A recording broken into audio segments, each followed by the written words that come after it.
Magandang araw, mapagpalang araw po sa ating lahat.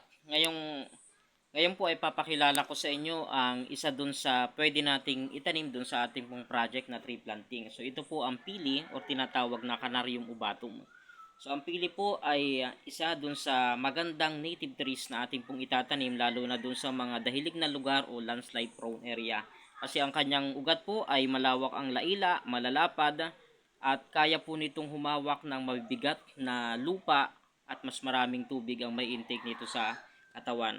So ang Canarium ubatum po at pili ay kapaki-pakinabang hindi lamang po sa kalikasan kung hindi malaki yung role nito sa ating pong ekonomiya.